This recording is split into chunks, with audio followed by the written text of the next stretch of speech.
අවබෝධ කරගන්න ගොඩාක් කරුණු තියෙනවා.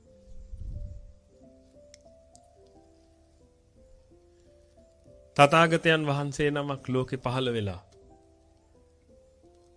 උන්වහන්සේගේ අදිෂ්ඨානයේ පරිදි උන්වහන්සේ ශ්‍රී සද්ධර්මයේ ලෝකෙට දේශනා කළා. ඒ සද්ධර්මයේ කාලෙන් කාලට යටපත් වෙවි කාලෙන් කාලට මතු වෙවි ඇවිදිලා. ඒ අවස්ථාවේදී මේ ලෝකෙට පහළ වෙන්නා වූ උත්තරීතර යතිවරයන් වහන්සේලා විසින් මේ සද්ධර්මයේ නැවත නැවතත් නගා සිටෙව්වා. මේ වෙහෙර විහාර සියල්ල ආරක්ෂා කරගෙන ආවා. මේ සම්බුද්ධ ශාසනය අද අපේ අතටපත් වෙනකන් මේ කටයුත්ත කරගෙන ආවේ පිංගුතුනි ඒ මහ යතිවරයන් වහන්සේලා උන්වහන්සේලාගේ ලේ දහඩිය වගුරුගෙන. ඔතනදී අපිට අවබෝධ කරගන්න තියෙන එකම කාරණාව තමයි පිංගුතුනි මහ යතිවරයන් වහන්සේලා ඉඳලා තියෙන උන්වහන්සේලාගේ නිවන පාවලා දීලා අපිට මේ සද්ධර්මයේ ඉතිරි කරපු. උන්වහන්සේලා නිවන් දකින්න එක පැත්තකින් තියලා මේ ශාසනය ආරක්ෂා කරලා මේ ත්‍රිපිටකය ආරක්ෂා කරන වැඩපිළිවෙලේ යෙදිච්ච. මේ වෙහෙර විහාර ආරක්ෂා කරන වැඩපිළිවෙලේ යෙදිච්ච. ඒකයි පින්වතුනි මේ උත්තරීතර සංඝ රත්නය කියන එක මහාම පරම ශ්‍රේෂ්ඨයි කියලා කියන්නේ. නිකමට හිතලා බලන්න පින්වතුනි ඔබට කරන්න පුළුවන් දෙයක්ද කියලා ඒක. Taman නිවන් දකින්න එක පැත්තකින් තියලා අන්‍යයන්ගේ නිවන උදෙසා කටයුතු කරන එක. හොඳ ආකාරම Tamanට අවබෝධයක් තියෙනවා නම් පින්වතුනි Tamanට නිවන් දැක ගන්න බැරි වුණොත් අඩුම තරමේ සෝතාපන්නවත් වෙන්න බැරි වුණොත් මැරිලා කොහේ යයිද දන්නේ නැහැ. සතර අපායේ උරුම කරගෙන තමයි ඉන්න වෙන්නේ. ඒක හොඳ ආකාරම දැනත් පින්වතුනි සම්බුද්ධ ශාසනයේ චිරජීවනයේ උදෙසා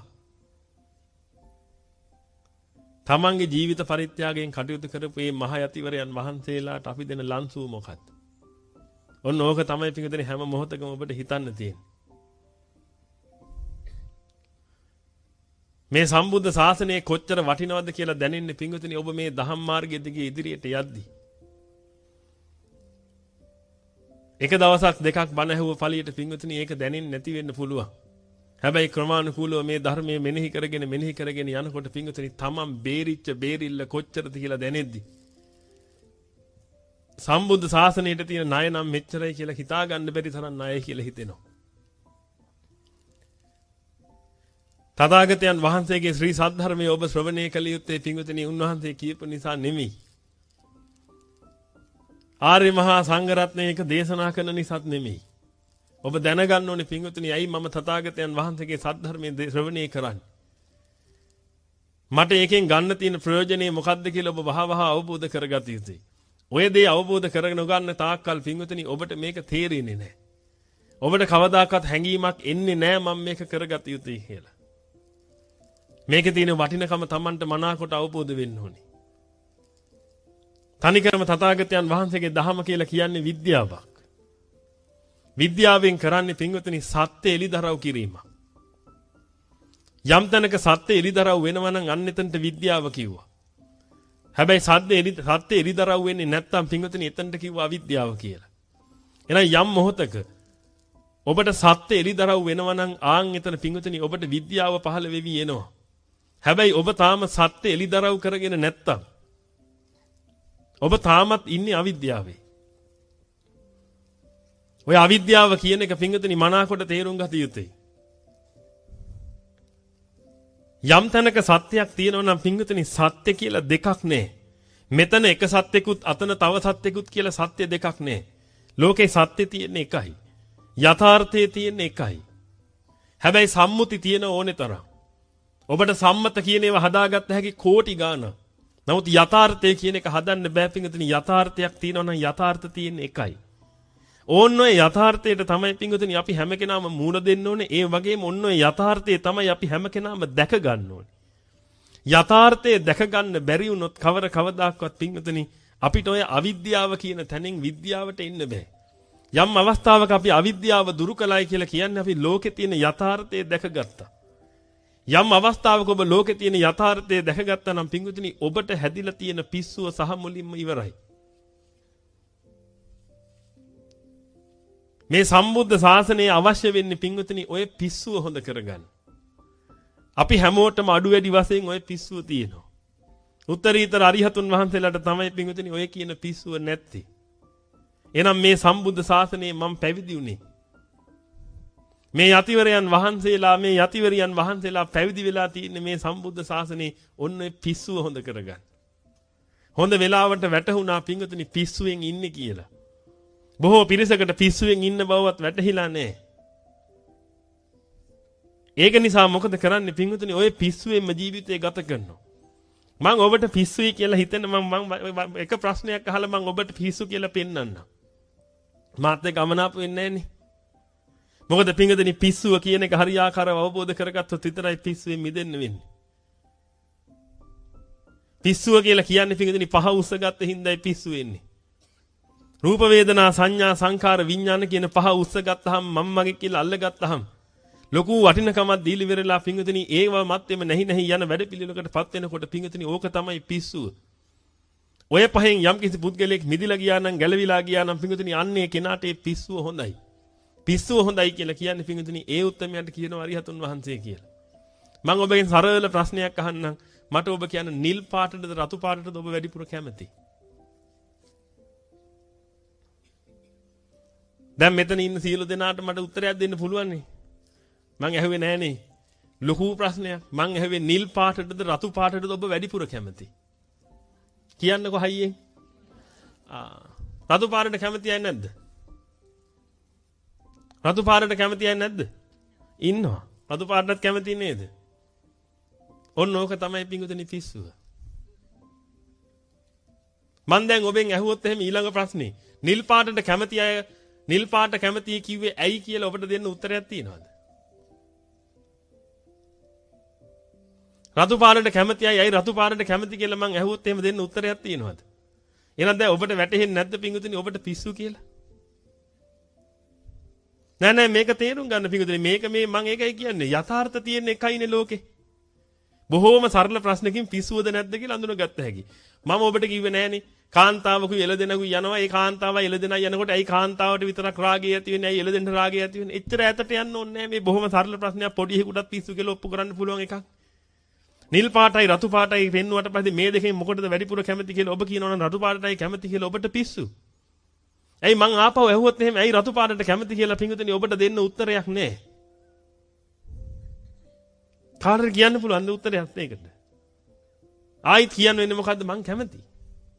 මං කැමති රතු පාටට කියලා තමයි ආයිත් කියන්න වෙන්නේ. ඇයි කියලා ඇහුවාම ආයිත් කියන්න වෙන්නේ මම කැමති රතු පාටට කියලා විතරයි. ඉතින් ඕකෙන් ඔන්න ඔතන ඔබට තේරෙන්නේ නැද්ද පිංගුතුනි ලොකු ගැටලුවක් තියෙනවා කියලා. ඉතින් ඔබට හොඳ ආකාරව වැටහෙනවා නම් ඔබට එතනදි ගැටලුවක් තියෙනවා කියලා පිංගුතුනි ඇයි ඔබ ওই ගැටලුවට පිළියම් හොයන්නේ නැත්තේ? ඔන්න ඔතනයි තියෙන ප්‍රශ්නේ. මැරිලා සතර අපායන් එක දාන්නකො පැත්තකට. මොකද කෙනෙක් හිතන්න බුණා ඊළඟ අත්භවයක් නැහැ කියලා හරි ඒකත් දාන්නකො පැත්තකට. භෞතිකවාදීන්ටත් මේ ධහම දේශනා කරන්න පුළුවන්. භෞතිකවාදියාට තියෙන ප්‍රශ්නයක් තියෙනවානේ. දැන් භෞතිකවාදියෙක් මෙතනට ආවිල්ලා කිව්වොත් එහෙනම් මං ඔය අතීත බව පිළිගන්නෙත් නැහැ අනාගත බව පිළිගන්නෙත් නැහැ. ඒකින්ද මට බුද්ධ ධර්ම ඕනේ නැහැ කියලා කිව්වොත් එහෙම හරියන්නේ නැහැ. ඒ කෙනාට ගැළපෙලා කිව්වාගේ ප්‍රශ්නයක් නැහැ. අතීත බව පිළිගන්නත් එපා අනාගත බව පිළිගන්නත් එපා. හැබැයි උඹට පිස්සුයි කියලා ඔප්පු කළොත් පිස්සුවට බේත් කරගන්නවද? ඕනේ භෞතිකවාදියෙක් පිංගුතුනි පිස්සුවට බේත් කරගන්නවනේ. එහෙනම් දැන් අර ප්‍රශ්නේ ඇහුවොත් එහෙම පිංගුතුනි අනිවාර්යෙන් ඒක නා උත්තරයක් දෙන්න එපා උකට. උත්තරයක් දුන්නා කියලා කියන්නේ කෙලින්ම පිස්සුනේ.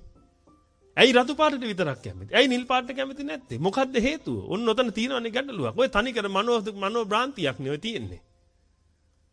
ඇයි රතු පාට මොනවා කළාට රතු පාටට අකමැති?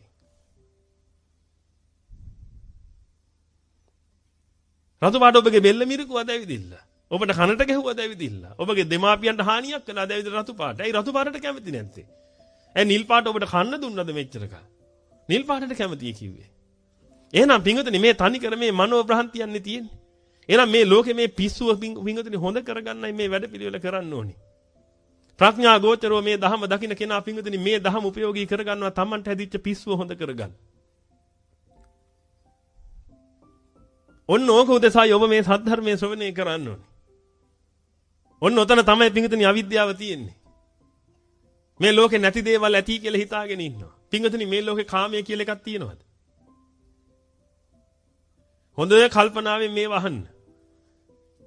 මේ ලෝකේ කාමයේ කියලා එකක් තියෙනවද?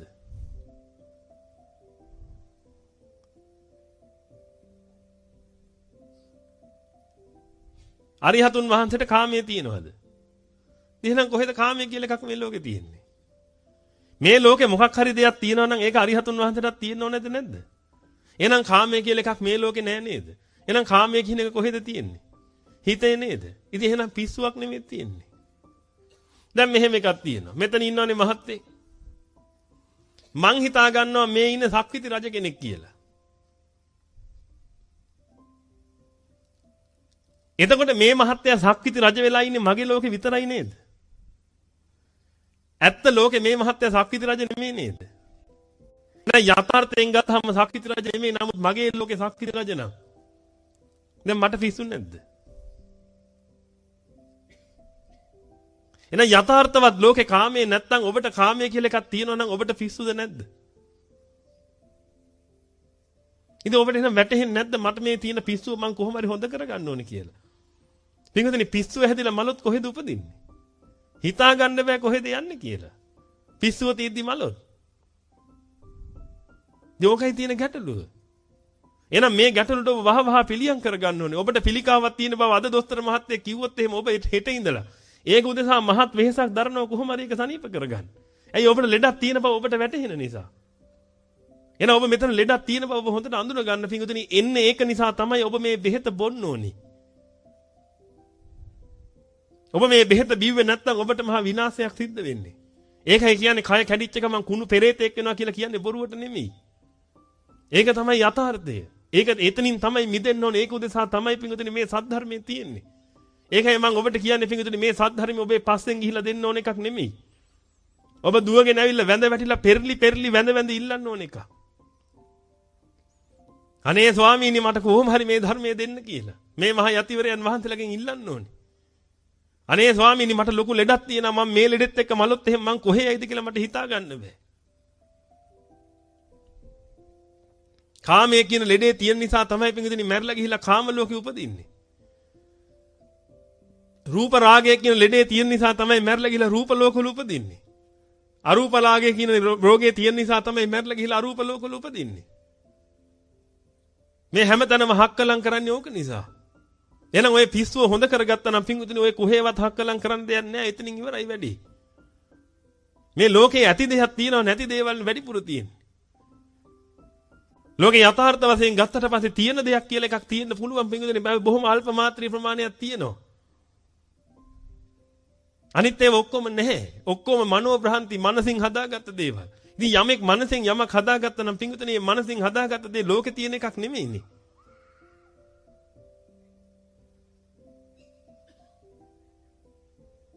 ඒක ලෝකේ තියෙන එකක් නෙමෙයි.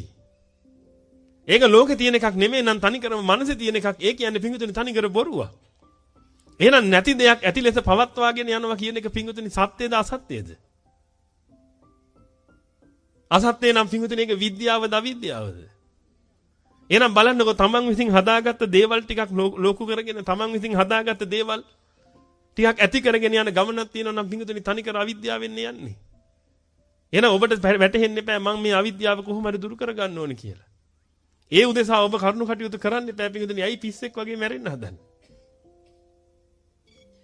පිස්සුව නිසා මේ ලෝකෙට ආව පිංගුතුනි. ඒ ආවිල්ලා ආයි පිස්සුව නිසා මේ ලෝකේ ඉඳලා ඉවරලා පිස්සෙක් වෙලාම මැරිලා යන්නද හදන්නේ? එහෙනම් ඒක නැති වෙන්න නම් පිංගුතුනි යථාර්ථය කියන එක හොඳ ආකාරව හඳුන ගන්න. යථාර්ථය හොඳ ආකාරව හඳුනගත්තා නම් පිංගුතුනි ඔබ මෙතනින් මිදෙනවා ඒකාන්තයෙන්. මායි අහන්න දෙයක් නැහැ. අවිද්‍යාව දුරු වෙච්ච කෙනාට තණ්හාව බින්දු මාත්‍රයක්වත් හොයාගන්න නැහැ. අවිද්‍යාවයි තණ්හාවයි එකට බැඳිලා ඉන්න හැමතිස්සෙම පිංගුතුනි යමෙකුට අවිද්‍යාව තියෙනවා නම් ඒකට තණ්හාව තියෙනවා. හැබැයි යම් අවස්ථාවක අවිද්‍යාව ශේෂ නැතුවම ඇදලා ගියා නම් පිංගුතුනි අවිද්‍යාව බින්දු මාත්‍රයක්වත් නැහැ කියලා කියන්නේ තණ්හාවක් නැහැ තමයි.